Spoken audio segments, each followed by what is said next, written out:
of course, the 4 things you can do to add 10 years to your life, and they are not as hard as you think. Something that we can all do.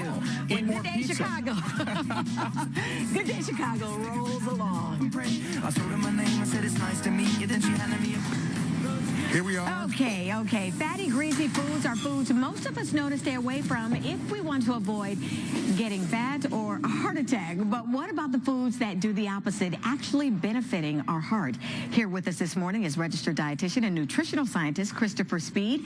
Christopher, thank you so much for joining us. So there are actually studies out there that show, because a lot of us know if we exercise, we can add years to, of course, our life. But if we do things, the right things, we can add years on our heart. Talk a little bit about that. That's correct. Listen, the basis of nutrition has never changed. If the majority of what you're eating includes fruits and vegetables, plant-based products, you're going to do a lot to actually reduce the stiffness of your arteries, which are really important as it relates to your heart disease risk. And you say there is also a connection between our arteries and our bones, the condition of our bones. There is. Listen, many Americans are taking calcium supplements, but they're taking it without a very important nutrient called K2. This is a very important vitamin that, if you consume with calcium, can support your bone health, but also prevent calcium from stiffening your arteries and actually removing them from your arteries and pushing into your bones. So the calcium tablets, not enough, you say? Not enough. It needs to have that K2 as well to provide the optimal heart health support. Okay, so we've been talking this morning on Good Day Chicago about the 4 things that we need to do to add those 10 years to our heart. What are those 4 things? If you eat a lot of fruits and vegetables, you're going to get a lot of potassium, magnesium. Those 2 are very, very important nutrients.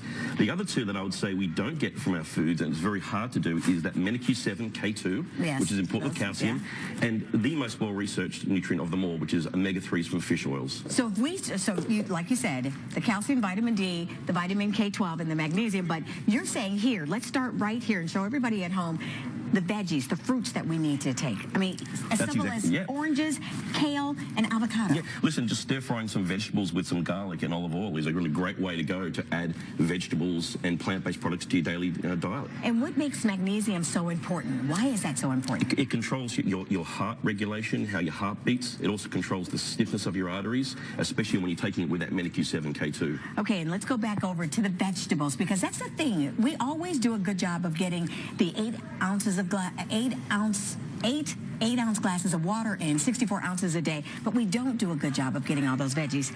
Each time we sit down for a meal, you say, have some veggies, have some not the frozen stuff, but the real raw stuff. That's right. Look, 2/3 of everything you should eat, that plate should have 2/3 from plants.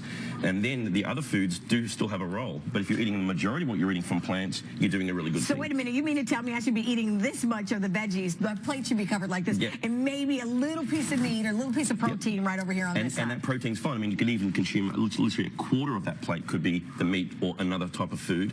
But as long as the majority is from a salad or vegetables or fruits, whole grains as well. That's and important. Blueberries and bananas, very good for us? All fruits are great. They're very high in fiber, very much packed with nutrients. And that's an important thing to include on a regular basis. And I got to tell you, Christopher, that this one, the calcium tablets, a lot of people are taking them, but we're not, like you said, we're not doing it the right way. They're taking it without K2, and that's potentially increasing the risk of arterial stiffness, which is a really important thing for them to be wary of. All right, Mr. Speed, if people want more information about adding 10 more years to their heart, not just to adding 10 more years, where can they find out more information? 2 websites, eatright.org, which is for the dietitians of the United States, and vitamink2.org. Christopher Speed, thank you so much for joining us. We appreciate it.